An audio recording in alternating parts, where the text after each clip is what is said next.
ጤና ይስጥልኝ። ይህ የመርሳት ችግርና ቤተሰብ የተሰኘው ፕሮግራማችን ነው። አዘጋጅና አቅራቢ ሲስተር ለምለም ተፈራ ነኝ። እንኳን ደህና መጣችሁ። በዚሁም ላይክ፣ ሼር፣ ሰብስክራይብ ማድረጉን ደግሞ አስታውሱላለሁ። ክፍል 2 ግሬክ የ84 ዓመት አጥርና ድልድል ያለ ሰው ነው። እኔ ያለሁበት ቦታ ላይ ከመጣ ወደ 3 ወር ገደማ ሆኖታል። እኛ ጋር ሲመጣ 4 ሰው የሚኖርበት ክፍል ውስጥ 3ኛ ሰው ሆኖ ነበር የገባው። አልጋው ከመስታወቱ አጠገብ ከበሩ ትይዩ ስለነበረ የሚወጣውን የሚገባውን ሰው ሁሉ ያያል። ትንሿ የምግብ ጠረጴዛ ላይ ምግብ ይቀርብለታል። ሳህኑ ሲነሳ ደግሞ 2 ካርታ፣ የመጫወቻ ካርታ ሙሉውን ያወጣና በመፈወስ ቀኑን ይጀምራል። የጠረጴዛዋ ላይ በጠቅላላ የሚቀመጡ የተወሰኑ ነገሮች አሉ። እነሱም ባለደወል የጠረጴዛ ሰዓት፣ የኪሱ ቦርሳ ከሱ ትይዩ ሁል ጊዜ እንደተቀመጡ ናቸው። ሲተኛ ብቻ ከላዩ ላይ የምትወርደው ፌራሪ፣ የፎርሙላ 1 ፌራሪ ቀይ ኮፍያ አለች። እነዚህ 3ቱ የግሬክ ምልክቶቹ ናቸው። ሁሌ ካጠገቡ አይለዩም፣ እንዲለዩም አይፈልግም። ግሬክ እኛ ጋር ከመምጣቱ በፊት ብቻውን እየኖረ የራሱ ቤት ገብቶ ራሱ ከፍቶ ራሱ ዘግቶ ይወጣል ይገባል። ይህንን ሲያደርግ ድፍን 50 ዓመት ኖሯል እሱ እንደነገረኝ። ዛሬ ግን የጋራ መኖሪያ ቤት ውስጥ ገብቶ እሱ ስለፈቀደ ወይንም ስላልፈቀደ ሳይሆን አብሮት የሚኖሩት የ3ቱ የክፍሉ ነዋሪዎች፣ የነዋሪዎቹ ቤተሰቦች፣ የሚረዷቸው በጎ አድራጊዎች፣ የዕለት ተዕለት ተግባራችንን ለመፈጸም በስራ ላይ የምንወጣ የጤና ባለሙያዎች፣ እንደየአስፈላጊነቱ ደግሞ ሁላችንም እንገባለን እንወጣለን። ዛሬ ግን የጋራ መኖሪያ ቤት ውስጥ ገብቶ እሱ ስለፈቀደ ወይንም ስላልፈቀደ ሳይሆን የ3ቱ የክፍሉ ነዋሪዎች፣ የነዋሪዎቹ ቤተሰቦች፣ የሚረዷቸው በጎ አድራጊዎች፣ የዕለት ተዕለት ተግባራችንን ለመፈጸም የምንገባ የጤና ባለሙያዎች እንደየአስፈላጊነቱ የግሬክን ክፍል በር ከፍተው ይገባሉ፣ ከፍተውም ደግሞ ይወጣሉ። ግሬክ እያኩተመተመ በሮላቶሩ እየታገዘ ወደ በሩ ይሄድና ዘግቶ ይመለሳል። ተመልሶ ገና ተቀምጦ በመጋረጃው ክልል ወደ ተጋረደችው አልጋው ላይ ሄዶ በግርጌው በኩል ገና አረፍ ሲል ሳይደላደል የገባም ሰው ካለ ይወጣ፣ የመጣም ሰው ካለ ሲገባ አሁንም እንደገና በሩ ይከፈታል። ችግሩ በሩ መከፈት ውስጥ አልነበረም፣ ወይም ደግሞ ሰው መግባቱና መውጣቱ አልነበረም፣ ግን መልሶ የሚዘጋው ሰው አለመኖሩ ነበር። አንድ ቀን እኔም ተራ ደርሶኝ ወደሱ ክፍል ገባው። የሌላኛውን ነዋሪ ምግብ ላቀርብለት። በሁለቱም እጆች የምግብ ማቅረቢያውን ይዤ ስለነበረ በሩን ለመዝጋት አልተመቸኝም። ስለዚህም እንደሌሎቹ ክፍት ትቼው ገባው። እናንተ ቤታችሁ በር የለውም እንዴ አለኝ። አይ ይሄ ሰው ምን ለማለት ፈልጎ ነው? ገና ይህንን አስቤ ሳልጨርስ ነርስ ለእኔ ሌላ ክፍል ፈልጊልኝ ባክሽ፣ እኔ የዚህን ቤት በር ጠባቂ አይደለሁም፣ ሁሌ ስዘጋ ሰለቸኝ አለኝ። ተናዶ ስለነበረ ይቅርታ ጠየቅኩት።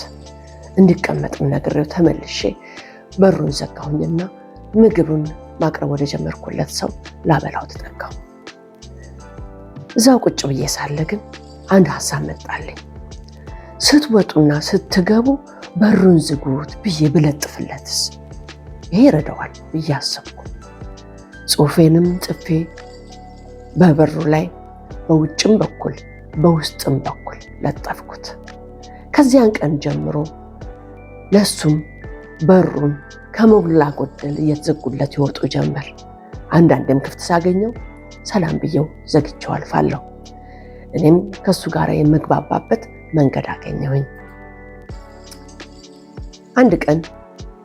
አይ የሰፈሬ ሚሚ አለ በድንገት። ቀበል አድርጌ ማናት የሰፈሬ ሚሚ አልኩት። እሱም ቁጭት በተሞላበት ስሜት አይ እስቲ ተይ፣ እሷማ እመጣለሁ ብላ ቀረች፣ እከተልሃለሁ አለች፣ ግን የለችም። አይ የሰፈሬ ሚሚ አለ ሳቅና ሀፍረት በተቀላቀለበት ስሜት። እኔ በነርስነት ሙያ ልዩ ተጨማሪ የሙያ ስልጠና የምወስድበት ትምህርት ላይ ነበርኩኝ። የተሰጠኝን ጥናት ከማን ጋር መስራት እንዳለብኝ እያሰብኩ ነበረ። አሁን ግን የሚሆነኝን ሰው እንዳገኘ ተሰምቶኛል። አዎ ግሪክን ባዋራው ይሻለኛል አልኩኝ። ቫሊዴሽን ከምሰራው ስራዎች አንዱ ነው። ትሪ ኦፍ ላይፍ ወይም ደግሞ የህይወቴ ዛፍ የተሰኘ ነው። ይህንን ለመስራት ወረቀቶቼን መጠይቆቼን ሰብስቤ ወንበር ስቤ አጠገቡ ተቀመጥኩ። ግሪክ አይቆጣ እንጂ ሲስቅ ሲቀልድ ጨዋታ አዋቂ ነው። በተለይ የሰፈሩ ሚሚ ጉዳይ ከተነሳማ ሁሌ ምን ነው እንዲህ በሆነ ያሰኛል። የህይወቴ ዛፍ የሚለውን ግሪክን የምትወደው ነገር ምንድን ነው? ቢሆንልህስ የምትፈልገው ነገር? መስራትስ የምትወደው? መብላትስ የምትወደው የትኛውን ነገር ነው? ስትሰራ ዘና የሚያደርገ ምን ይሆን ብዬ ጠየቅኩት። ይህንንና ሌሎችም ተዛማጅ ጥያቄዎችን ደግሞ አቀረብኩለት። ግሪክ የመድረክ ላይ ጨዋታዎችን፣ ጭፈራዎችን ከመጨፈሩ ይልቅ ደግሞ መስማትና ማየቱን እንደሚወድ ነገረኝ። ተቀምጦ ከሚጫወቱት ውስጥ ደግሞ የካርታ ጨዋታ ልቡን እንደሚወስደው ደግሞ አስታወሰኝ። ከምግብ ደግሞ ከአሳ ጋራ በማንኛውም መንገድ የተሰራ ምግብ ወዳለዋል። አይ በተለይማ የሰፈሯ ሚሚ ብትኖርማ ኖሮ አሳይሽ ነበር አለኝ። ልቤን ነካው። ግሪክ ዛሬ ወደኛ ጋር ከመጣ በአሁኑ ጊዜ ዘመዶቹን ወዳጆቹን ከሞላ ጎደል ረስቷል ማለት ይቻላል። እንደውም አያስታውሳቸውም። የሚያስታውሰው ቢኖር የመርከብ ላይ ስራ ያስገባውን ያንን ጓደኛውን ከሚስቱ ጋር ሁል ጊዜ ስለሚገናኙ እንዲሁም ሚስቱ ስለምትጎበኘው እነሱን ያስታውሳል። በተለይ ከልቡ የማጠፋው የሰፈሩ ሚሚ ብቻ ናት። የህይወቴ ዛፍ ጥያቄ ሌሎችንም ሁኔታዎች ለማስታወስ ቻልን። የድሮ ሰፈሩን፣ የብሔራዊ ውትድርና የሰለጠነበትን አካባቢ፣ ምን ሲሰራ እንደነበረ፣ በዛ ቦታ ላይ ሰራ የነበረበትን ስራ፣ እንዴት አድርጎ ከሚኖርበት ሰፈር ወደ ዋና ከተማ ሊመጣ እንደቻለ፣ የስራውን ቦታ፣ ስለ አካባቢው። በዛ ውስጥ ሁሉ ግን የሰፈሩ ሚሚ በብዙ ጊዜ ሁል ጊዜ ሳትጠቀስ የማታልፍ ነበር። ሁሌም ትዝ እያለው ማውራት ይጀምራል ስለ ሰፈሩ ሚሚ። አሁን ግሪክ ከመጣ ወደ 7 ወር ሆኖታል። ከሰንበት እረፍት ስመለስ ትኩሳት እንደነበረው፣ ጸረ ህዋስ መድኃኒት እንደተጀመረለት ነገሩኝ። አዎ መድኃኒቱ ረድቶታል። ሳየው ትኩሳቱ ቀንሷል። ግን የመርሳት ችግሩ ወይንም የመርሳት በሽታው እንደተባባሰበት ግን ተረዳው። በጠዋት ሪፖርት ላይ ግሪክ በተደጋጋሚ ቀናት ሌሊቱን በሙሉ ቢያንስ በየሰዓቱ ሲደውል እንዳደረ፣ ምክንያቱ ደግሞ ገንዘቤን ተሰርቆብኛል ማለት እንደሆነ ሰማሁ። እጁ ላይ የኔ ነው የሚለው ገንዘብ እንዲኖረው ይፈልጋል። በቅርቡ ደግሞ ፀጉሩን እንዲስተካከል አብረን ሄደን ከዛ የተረፈው ገንዘብ $165 እንደሆነ አውቃለሁ፣ ሳንቲሞቹን ሳይጨምር። ይህንን ደግሞ ለነርሷ ነገርኳት። መጠኑን አላውቅም፣ ግን ብቻ ይቆጥራል፣ ይጠፋበታል። ጠርቶ እንደገና ያስቆጥረኛል። እንደገናም ደግሞ ከኔ ቀጥሎ ደግሞ ይቆጥራል፣ ይናደዳል፣ ይሳደባል። እንዲሁ አደር አለች። ስለዚህም የግሪክ ጉዳይ በጣም ሳበኝ። ሁኔታውን እዚህን ደግሞ ችግሩን ጉዳይ ለመከታተል አብሬው ጀመርኩ። የግሪክና ማረጋገጫ የይለፍ ቃል። ግሪክ ከወጣትነቱ እስከ ሽምግልና ዕድሜው ለስፖርት ውድድሮች ግድብ አይኖረውም። በሀገሩ ተወዳጅ የሆነውን የበረዶ ጨዋታና የፈጣን መኪና ውድድሮች ግን ይወዳል። በተለይ ደግሞ የማይክል ሹማከርን ፎርሙላ 1 የፈጣን መኪና ተወዳዳሪ አድናቂ መሆኑን ግን አልካድም። የፎርሙላ 1 ኮፍያም አለው። የሹማከርን ኮፍያ ሹሚ እያለ ይጠራታል። ታዲያ ለመንቀሳቀስ የምታግዘውን ቀይ ሮላተር በማይክል ሹማከር መኪና በፎርሙላ 1 ስም ፌራሪ ብዬ ሰጠሁለት። ቀይ ፌራሪ ምስልም ደግሞ ላይዋ ላይ ለጠፍኩለት። ደስ አለው። ፌራሪህን ያዝ እለዋለሁ። ፈገግ እያለ ይዛታል። ስሜቱን እጋራዋለሁ። ግሬግ በጣም ደስ አለው። ለመጀመሪያ ጊዜ ስምሽ ማን ነው አለኝ። ነገርኩት። አልገባውም።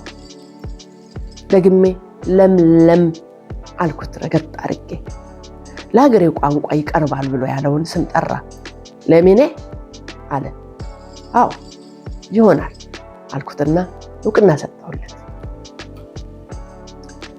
ስለ ሹሚ ያስተዋለች የጓደኛው ሚስት ማያ በሀገሩ ተወዳጅ የሆነውን ፈጣን መኪና ተወዳዳሪ ኪሚ የተባለውን በሀገሩ ተወዳጅ የሆነውን የመኪና ተወዳዳሪ ፎቶ ያለበትን ቀይ ኬኔቴራ ገዛችለት።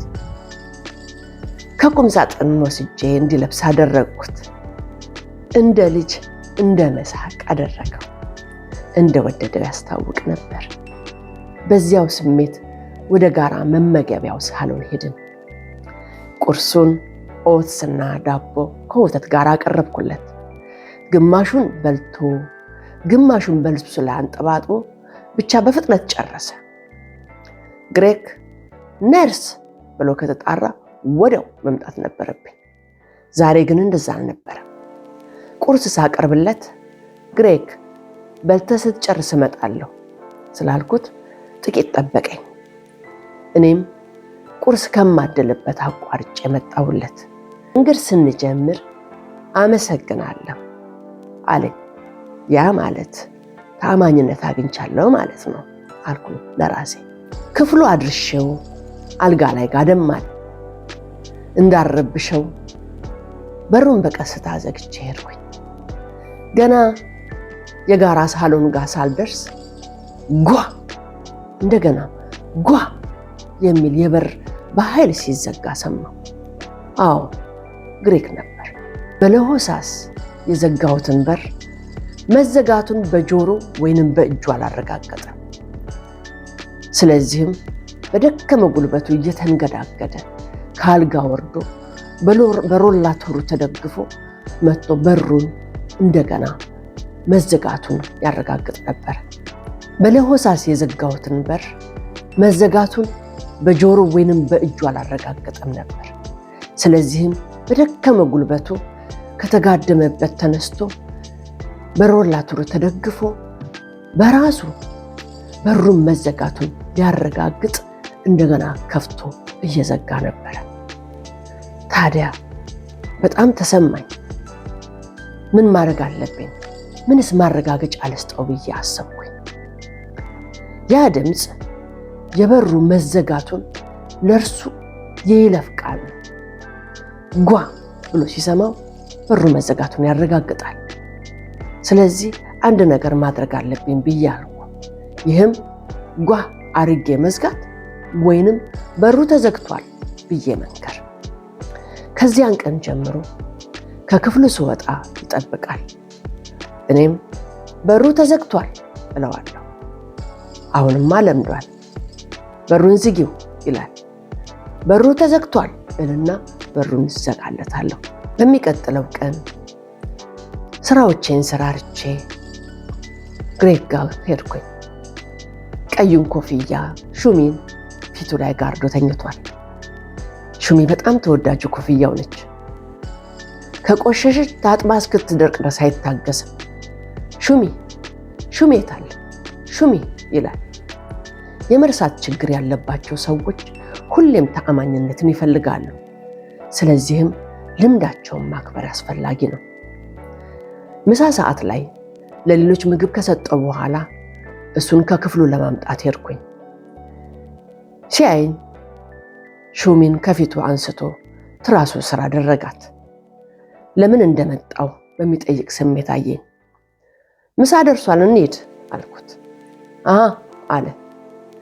ድምፁ ወፈር ያለና የታፈነ ስለሆነ የአጫሽ ድምፅ ነው ይሉታል ጓደኞቻችን። ግሬክ እየተውተረተረ በአልጋው ጫፍ ላይ ተቀመጠ። ሮላቶርን አቅርቤለት አቋቋሙን እንዲያስተካክል ረዳሁት። ኮፍያውን አቀበልኩትና በደንብ አስተካክሎ አደረገ። እየተጠባበቅን በሩን አልፈን ወጣን። እሱን ከፊት አስቀድሜ በሩን በለሆሳስ ዘጋሁት። በሩ ተዘግቷል አልኩት። ጓ የሚለውን ሳይጠብቅ መንገዳችንን ቀጠልን። ዛሬ ከሳምንት በኋላ ነበረ ግሬክን ለመርዳት የመጣሁት። የምሽት ተረኛ ስለነበርኩ ከሱ ጋር የማሳልፈው ጥቂት ጊዜ አገኘ። ግሬክ ካርታውን እንደ ልማዱ ለሁለት ቦታ መድቦታል። ቀዩንና ሰማያዊውን እየለየ መሆኑን ገመትኩ። ሐሳቡ በሙሉ ወደ ካርታው ነበር። ስለዚህ እንዳረብሸው መልካም ቀን ተመኝቼለት ብቻ ወጣሁ። የቡና ሰዓት ስለደረሰ ለግሬክ የሚወደውን ጣፋጭ ዳቦ ከቡና ጋር ወሰድኩለት። ግሬክ ወደ ክፍሉ ስዘልቅ ብቻውን ቢሆንም ካርታውን ለሁለት መደብ እንደ ቀድሞ እየመደበ ያኩተመተማል። አልገባኝ። በምን እንደተበሳጨ አላወቅኩም። ምን ተፈጠረ አልኩት በተረጋጋ ስሜት። ጠበቅ አድርጎ አሸነፈኝ አለኝ። ማንም ሰው ከፊቱ ስላልነበረ ማን ያሸነፈ አልኩት። እሱ ነዋ እሱ አለኝ። መጀመሪያ ግራ ገባኝ፣ ግን ኋላ ላይ በምናቡ ከፊት ለፊቱ ሰው እንዳለ ገባኝ። ሎጎ ቴራፒ የሚባለውን ኮርስ ስማር በምሳሌ እንጂ በትክክል በአካል እንደዚህ አልገጠመኝም ነበር። አስተማሪ ያለችኝ ነገር ሁሉ አሁን ነው ትዝ ያለኝ፣ የገባኝም አሁን ነው። የምናቡን ሰው ማንነት ጠየቅኩት። ማን ነው እሱ አልኩት። እሱ ነዋ አለኝ። ስም ግን አልጠቀሰልኝም። ወንበር ስቤ ለመቀመጥ ሁኔታውን ለማወቅ ሞከርኩኝ። ብቻ አንድ ሰው በምናቡ ከፊት ለፊቱ እንዳለ ግን ገባኝ። ግሬክ ለራሱና ለምናቡ ሰው የሁለት ተጫዋቾች እንደገና መደብን መደበ። አንዴ የራሱን ተራ፣ አንዴ የምናቡን ተራ እየተጫወተ እንደሆነ የገባኝ ዘግይቶ ነበረ። ቡናውን ጠጥቶ ከምናቡ ጋር ጨዋታውን ቀጠለ። እኔም የጠጣበትን ሲኒና ሳህኑን ይዤ እንዲያሸንፍ ተመኝቼለት ወጣሁ። ስሜቱን ተጋርቻለሁ። ቢያሸንፍ ደስ ይለኛል፣ እንዲያሸንፍም ደግሞ ተመኘውለት። ከደቂቃ በኋላ ተመልሼ መጣሁ። ክፍሉን አንኳኩቼ ስገባ በደስታ ፈገግ ብሎ አይኑን ጠበብ አድርጎ አየኝ። እንዴት ነው አልኩት። በልበ ሙሉነት አሸነፍኩት አለ። እንኳን ደስ ያለ አልኩት። ለማበረታቻም ጀርባውን ቸብ ቸብ እያረኩ የጓደኛው ሚስት ካመጣችለት ቸኮላት አንዱን አንስቼ ሰጠሁት። ደስ አለው። ግሪክ ደስ ሲለው ስሜቱ ላይ ይታያል። ጨዋታ አዋቂ ስለሆነ ደስታው ይዛመታል። ለዚህ ነው መሰለኝ ሁሉም ይወዱታል። ግሬክ ራቱን በልቶ ወደ መኝታው አስገብቼው የተለመዱትን 2 ፓኬት መጫወቻ ካርድ፣ አላርም ያላትን የጠረጴዛውን ሰዓት፣ የኪስ ቦርሳውን ጠረጴዛው ላይ ጠጋ አድርጌ ከአልጋው አጠገብ አስቀመጥኩለት። ሹሚን ደግሞ በእጁ አቅብዬው ደህና አደር ብዬው ስወጣ በሩን እንደምዘጋለት የማረጋገጫ ቃል ሰጥቼው ነበረ። ተረጋግቶ እንዲተኛ ነገርኩት። ግሬክ ሹሚን ፊቱ ላይ ጣል አድርጎ አመሰግናለሁ አለኝ። እኔም ከክፍሉ በሩ ተዘግቷል ብዬ ወጣሁ። በጠዋት ሪፖርት ላይ ግሬክ የመርሳት ችግሩ ቀስ በቀስ እየጨመረ እንደሆነ ተነጋገርን። ከዚህ በፊት የጠረጴዛ ሰዓቱን እየተከታተለ ለምሳ ሰዓት፣ ለመክሰስ ሰዓት፣ ለሻይ ሰዓት ወደ መመገቢያ ቦታ ሳንጠራው ይመጣ ነበር። አሁን ግን በተደጋጋሚ እየረሳ ምግቡን ለመብላት ቡና መጠጣቱንና አለመጠጣቱን ከነርሷ ለመጠየቅ በየጊዜው ወደ ጋራ መመገቢያ ስፍራ ይመጣል። አንዳንድ ጊዜም በጣም በጠዋት መጥቶ ይቀመጣል። አንዳንድ ጊዜም ደግሞ ደጋግሞ በልቼ ነበር እንዴ እያለ ይጠይቃል። ወይንም ደግሞ ሻይ ጠጥቻለሁ እንዴ፣ ቡና ጠጥቻለሁ እንዴ እያለ መጥቶ ይጠይቀናል። ሌላው ደግሞ ማታ ላይ የኪስ ቦርሳው ውስጥ ያሉትን ካርዶችና $165ን በየጊዜው እየደጋገመ ቼክ እንደሚያደርግ ወይ ደግሞ እየደጋገመ እንደሚያረጋግጥ ሰማሁ። ካርዶቹን እንደምንም ካረጋገጠ በኋላ ገንዘቡ ጋር ሲደርስ ግን የጀመረበት ወይንም የደረሰበት ቁጥር እየጠፋበት በተደጋጋሚ እንደሚደውል ሰማሁ። ግሬክ ገንዘቡንና ካርዶቹን በየጠዋቱ በየቀኑ ከመኝታ በፊት ጠዋት እንደተነሳ መኖራቸውን ማረጋገጥ ይፈልጋል። ዶላሮቹ ሲቆጥራቸው ከመተሻሸታቸው ብዛት ነትበዋል። ስለዚህም አንዱን ከሌላው ለመለየት እንኳን አስቸጋሪ ሆኗል። ግሬክን የምረዳበትና ውስጡን የምረዳበትን መላ መፍጠር ነበረብኝ።